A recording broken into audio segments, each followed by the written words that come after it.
आज हम जो टॉपिक कवर करेंगे उसका नाम है human digestive system. So the human digestive system consists of the alimentary canal and the accessory organs. Alimentary canal consists of the buccal cavity, esophagus, stomach, large intestine, small intestine. So these are the part of the primary alimentary canal, and the accessory organs are liver, gallbladder, pancreas. These are called accessory organs. तो हम इन्हें accessory organs क्यों कहते हैं? These are called accessory organs because they do not actively participate in digestion, but their secretions help in the process of digestion. तो अगर हम primary alimentary canal की बात करते हैं, so it begins with the buccal cavity. Buccal cavity को ही हम क्या कह देते हैं? माउथ कह देते होते हैं. सो माउथ में क्या होते हैं? माउथ में टीथ होते हैं. एंड क्या होगा उधर? हम फूड को च्यू करते हैं. फूड की च्यूइंग कहां से स्टार्ट होगी?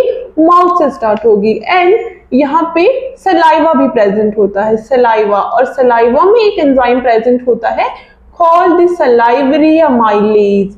और सलाइवरी अमाइलेज का रोल है स्टार्च की हाइड्रोलिसिस करना. स्टार्च की डाइजेशन माउथ से स्टार्ट हो जाएगी. And then food enters the oesophagus, and through oesophagus food enters into stomach. And the movement of food throughout the alimentary canal is called peristalsis. The movement is peristalsis. And once the food has reached the stomach, stomach का क्या काम रहता है? Stomach is a bag, J-shaped bag-like structure.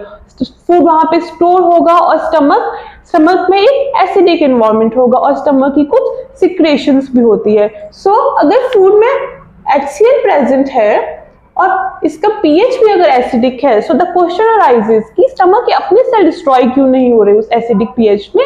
तो answer is mucus. Stomach में goblet cell present होते हैं जो कि म्यूकस सिक्रेट करते हैं. And this lining of mucus protects the stomach from getting degraded. तो स्टमक में HCl है, म्यूकस है, पेप्सिन है. पेप्सिन भी स्टमक का ही एक एंजाइम है जो कि रोल देता है प्रोटीन की डाइजेशन में. And then after stomach, food enters the small intestine. Small intestines are called small intestine because of its smaller diameter, and large intestine has a larger diameter, इसीलिए उसे कहते हैं large intestine. So small और large का नाम क्यों है small and large? Because of their diameters, respective diameters. And then और लार्ज, जब एक बार फूड स्मॉल इंटेस्टाइन में एंटर कर गया तो गॉल ब्लैडर, लीवर और पेनक्रियास भी अपनी अपनी सिक्रेशन, हिपैटो, यहाँ पे एक डक्ट रहता है जिसे हम कहते हैं कॉमन हिपैटो पेनक्रियाटिक डक्ट. तो उनकी भी सिक्रेशन आके कहाँ मिलती है? स्मॉल इंटेस्टाइन में. स्मॉल इंटेस्टाइन के कौन से पार्ट में? जिसे कहते हैं हम ड्यूडेनम. ड्यूडेनम जो पार्ट है स्मॉल इंटेस्टाइन का, there the secretions from gallbladder, from pancreas, they got mixed in the small intestine. और वो secretions क्या होती है? Liver secretes bile juices, and bile juices they are stored in the gallbladder. और pancreas अपनी secretion देता है in the form of pancreatic juices, trypsin enzyme which also helps in the hydrolysis of proteins. और यहाँ पे the majority of digestion takes place in the small intestine.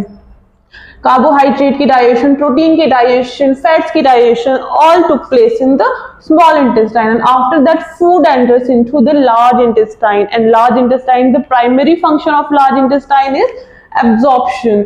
Water का absorption, nutrient absorption all takes place in the large intestine. And large intestine has three parts. This is called colon, and this is the rectum, and this is the anus. And after that जो food है जो हमारी body absorb नहीं कर पाती है, जो waste product है जिसे हम फिजिस भी कहते हैं, वो एक्सक्रीट आउट हो जाती है through anus. So these are the primary parts of the small digestive system, and that's all for today. Thank you.